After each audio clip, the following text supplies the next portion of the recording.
Hello, and welcome. My name is Terry Ehlers. I'm the Supervisor of Adult Services here at Grace A. Dow Library, and I'm so happy you could be with us tonight. If you've had the pleasure of walking around the library this summer, you'll have undoubtedly noticed that we're heavily decorated with an outer space theme. That's because our summer reading program this year is A Universe of Stories, which ties into the 50th anniversary of the Apollo 11 moon landing, which, by the way, I'd like to personally invite you to our free showing of the award-winning documentary film Apollo 11 right back here in the auditorium tomorrow evening at 6:30 p.m. If you haven't had a chance to see it yet, I'm sure you'll enjoy it. As my colleagues and I began planning events to coincide with the summer reading theme, we thought, wouldn't it be great to talk to someone who has knowledge of space and space exploration? Someone who could tell us about what we've learned and what we're still trying to learn about the missions and the work that's being done.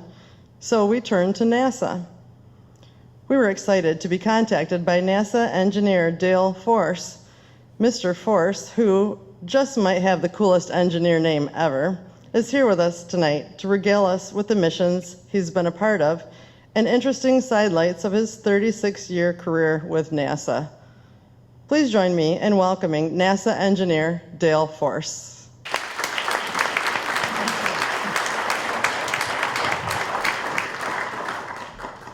Hello. I've been working at NASA for 36 years. I'm originally born in Saginaw and grew up in Detroit. And my grandfather had already built a cottage near Gladwin, so I've been traveling through Midland all my life. In fact, my brother used to work for Dow before he retired. The part of NASA I work at is the Glenn Research Center. That is actually located in Cleveland, Ohio. That area off there to the side is the Cleveland Airport. And we actually have a direct connection from the hangar across the road. We can fly planes for test purposes there. Zero gravity, and we also do icing research. The center was founded in 1941 to do research on engines for the Air Force in World War II. And it still does some aircraft engine research. I particularly was hired there to work on traveling wave tubes, which are actually a form of vacuum tube, but a specialized one that is very good for generating high power at high frequencies.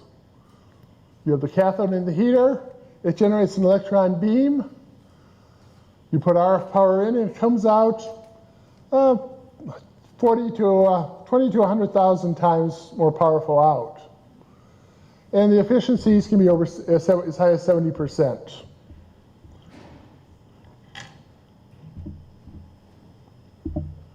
One of the first mission I actually worked on that flew is the Cassini mission to Saturn. This is the Cassini spacecraft before it was launched. Was launched on October 15th, 1997. Entered Saturn orbit on Jupiter, July 1st, 2004. It included the Huygens lander, which was the Europeans built. That landed on Titan on January 14th, 2005. And the mission was deliberately ended. It was running out of fuel, and they wanted to make sure it didn't contaminate any of the moons of Saturn. So they deliberately crashed it into Saturn on September 15th, 2017. You may wonder where the names came from. These are the two men the spacecraft was named after. This is Cassini. He was the first director of the Paris Observatory.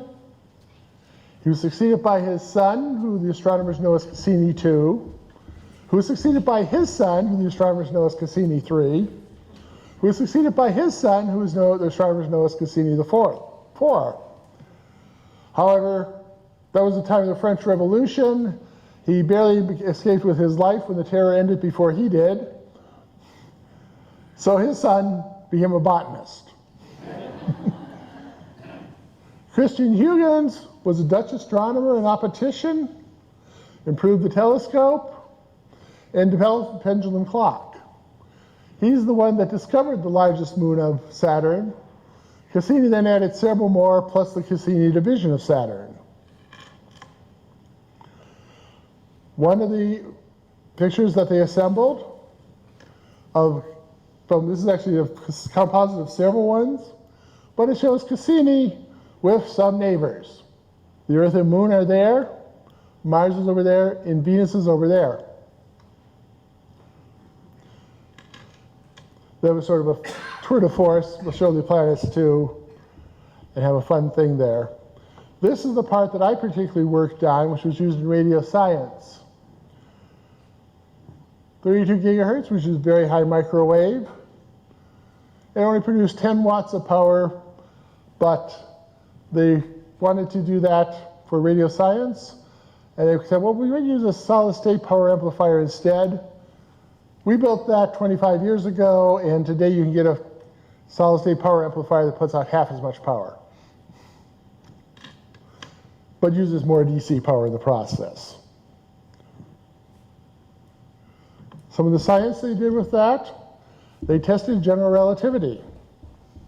The signal delay due to the sun's gravity field, well, and it searched for gravitational waves. It was looking for much lower frequency gravitational waves than the current detectors that actually found the gravitational waves did. It was not as sensitive as they were, but it's still the most sensitive one at the lower frequencies. It also looked at the gravitational fields to find the mass of the planets, the mass of Saturn's moons, higher moments of the moon's thing, and tidal effects. It did atmospheric measurements during occultations along with the other tubes, some which I later found out I had worked on too. They used my collector design on the X-band tubes as well. Ionospheric measurements during occultations, and diffraction characteristics of the rings, so you can tell a great deal of information about the rings. They tested general relativity.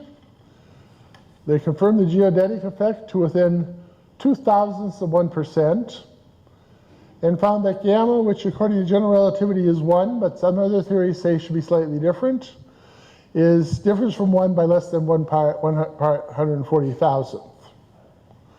They did not detect gravitational waves, but they were the most sensitive search at those low frequencies. One of the areas they were able to do is look at the crust of Titan from these measurements. If you have weak ice, it's isostatic, it floats up, and you get a positive gravity anomaly. Rigid ice, you'd have a small positive anomaly. If, however, you've got rigid ice and the surface is eroded, you get a negative gravity anomaly. They also, by the way, use the way the tides affect the thing, and actually found out it had the rigid ice with surface erosion. They do the measurement. This is a description of how they do the measurements. As it goes through the atmosphere, it's deflected. They can be quite substantial. If you're looking at the sunset, by the time you see the sunset, the sun has actually been entirely below the horizon by the time you see it touch the horizon. The bending's large enough. And there are ways they can do, we might come back and talk about this later if there are some questions on it, just how you convert this mathematically into the information that's in this chart here, which is the atmospheric profile in terms of the pressure versus height and the temperatures at those points. And this is a fairly standard one. It's like actually most planets. At the lower levels, you have adiabatic compression. If you compress air, it heats up. If you expand air, it cools off. And that's what you're seeing here. If it was steeper than that thermally, it would tip over. So it tends to very much to be at that level. Then you get a point where there basically is just thermal effects, where it stays constant. In the Earth, that's called the stratosphere.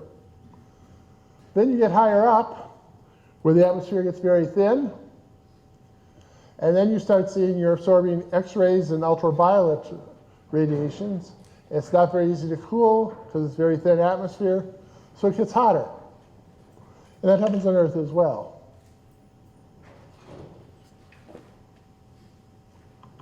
And they also had the radio waves go through the rings. They measure both the phase and amplitude. It's actually used 3 different signals at S-band, X-band, and at Ka-band, which was the 32 gigahertz tube I showed you. It provides measurements of forward scatter signals. The direct signal tells you the radio structures.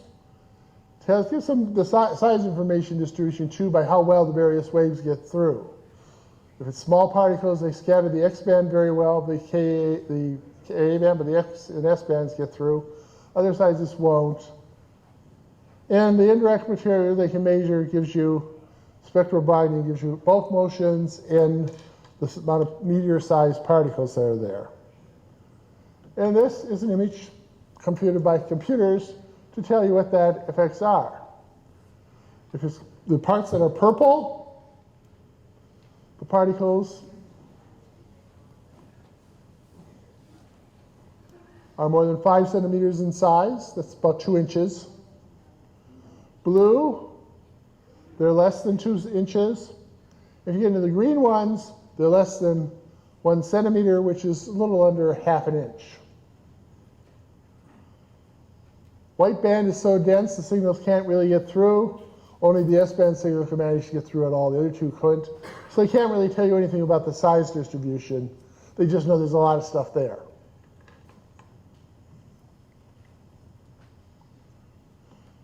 Well, they told you they also used my collector design on the X-band tubes. The spare X-band tubes were used on another mission. This is how NASA keeps its prices down. We didn't have to buy any new tubes for it. This mission was called Deep Impact. One of the things it had is a big chunk of copper that weighed over 200 pounds. And they flew the Deep Impact flew to Comet Temple 1, and they smashed it with that piece of copper.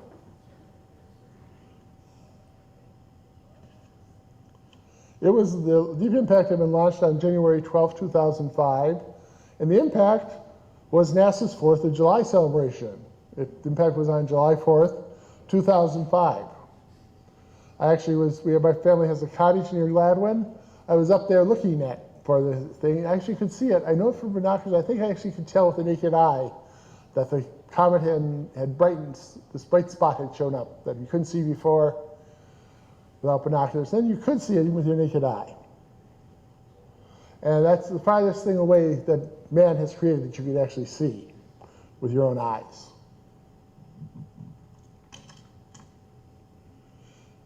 And typically, again, to do future things, NASA kept using these things.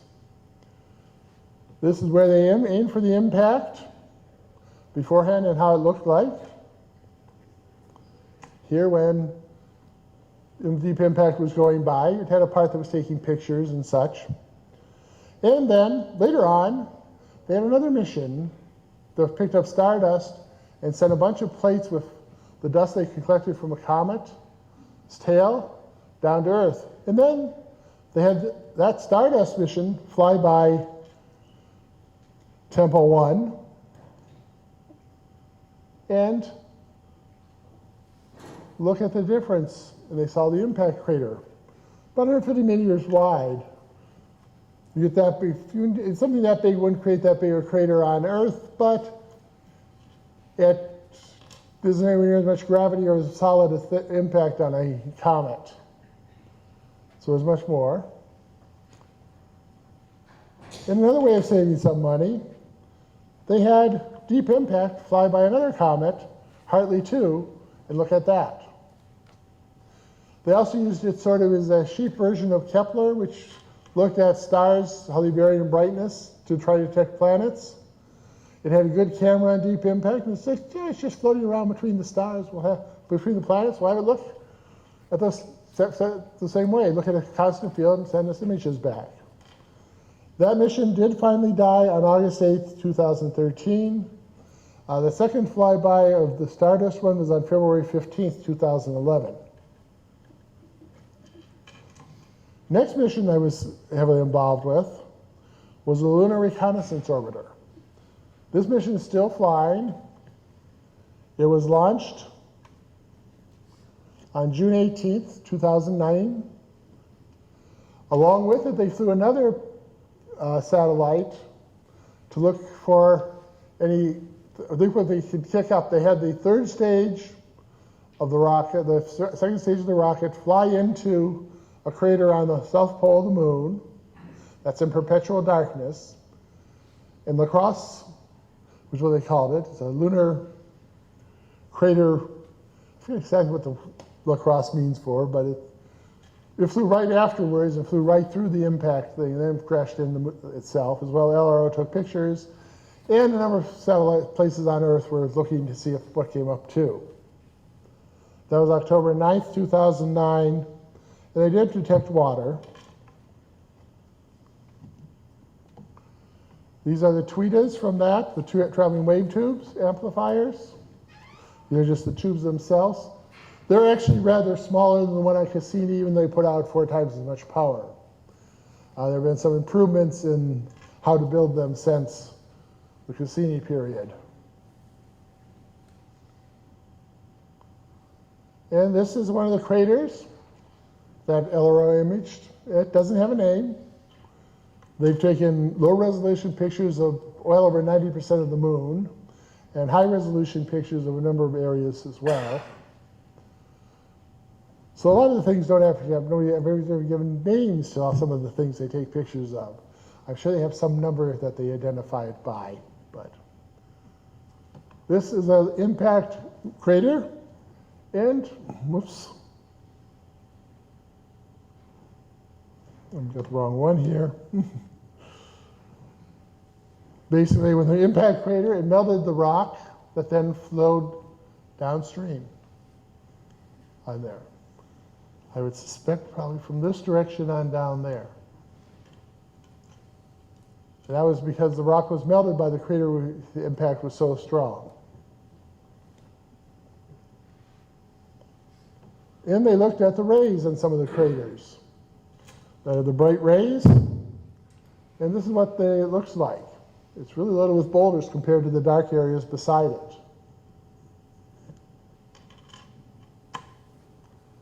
And then they looked at some of the things we left behind. This is the Apollo 11 landing site. This is the part of the limb, the base that was left behind. The laser retroreflector in its cover. This is a passive seismometer. They took information from that for several years to detect earthquakes and such. Moonquakes, actually, but just like earthquakes. And the camera that they could detect, too. Shortly after, well after that, they launched another mission to explore the lunar atmosphere and dust environment explorer. Lunar atmosphere and dust environment explorer, so you actually come up with Laddie.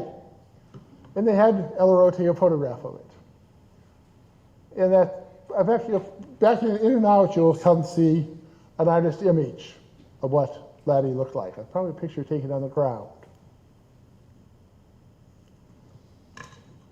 And they actually could tell, take a picture of Laddie doing that. And it continues. You may have heard the Chinese did a lander and a rover on the far side of the moon.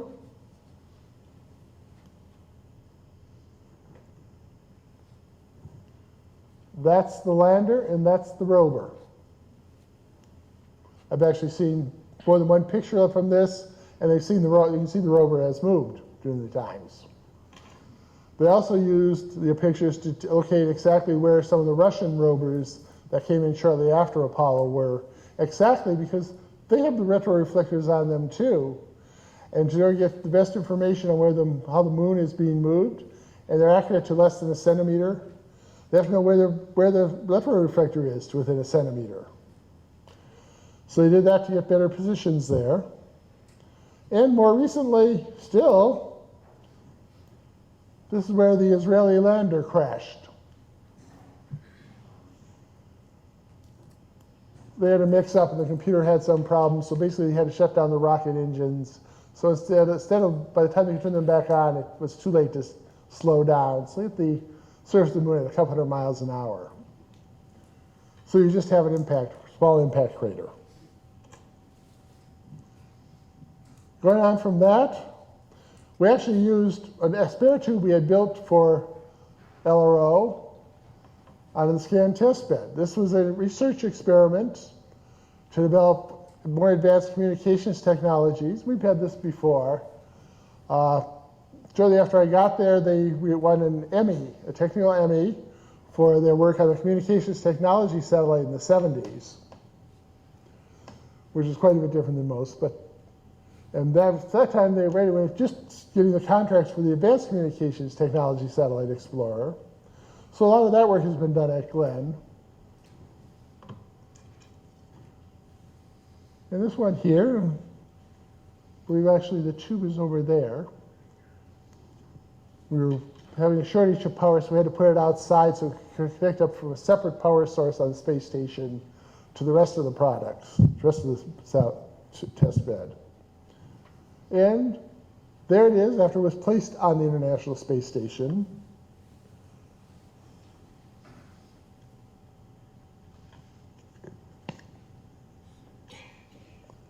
Which was in April of 2013. Very recently, it was shut down, and I mean, this one here, the people that worked on the scan testbed experiments are in my building. I worked with a number of them in the past. In fact, currently, one of the ones that did a lot of work on that is now my project manager on the next project I'm working on. But it was finally decommissioned and deorbited. It went down with the burn-up part of the last Dragon that went back down. Dragon can carry stuff down from the thing. I know I did a thing on experiments on the space station, and they were really glad to see Dragon arrive because Dragon can carry down a ton or more of materials that are recoverable, and you can see what they did. Before that, the only way to bring materials down from the space station was there was a little bit of extra room on the Soyuz. They could bring about 4 pounds down of experimental material. But the scan testbed didn't really have anything that they didn't know about already. We knew where we built it and such, so it just was left to burn up. Next year I'm working on, you may have heard of Gateway. That's going to be sort of the way stop on the moon and probably beyond. And I'm working now on the first element of that, which is the power and propulsion element, which of course has to have communications too. So NASA Glenn is an area with expertise in space power, particularly solar power. We're also trying to develop better ways to use the nuclear power forms too, the thermonuclear ones, which actually they have an element that is very safe. They package it really safely. The ones from Apollo 13 are sitting in the bottom of the ocean, and they check on them every few years, and they survived coming back down to Earth fine and haven't been leaking at all since. But we want to make more efficient. Right now they use thermoelectric. We're trying to get Stirling cells, which will be about 10 times as much electricity out of the same heat. And we also have done a great deal of work on ion propulsion, which is the main way that Gateway's first element is going to be propelled. Maxar is the company that won the contract. They were the low bidder, but they also have a great deal of experience in the area. This is the satellite bus they will be using, but this is actually the same bus, but used as a communication satellite that went up about a month ago. And as you can see from the person here, these are pretty good sized things. He didn't look like he was particularly short, but you see his bus is a lot bigger. In fact, the largest buses they have now are about the size of a school bus.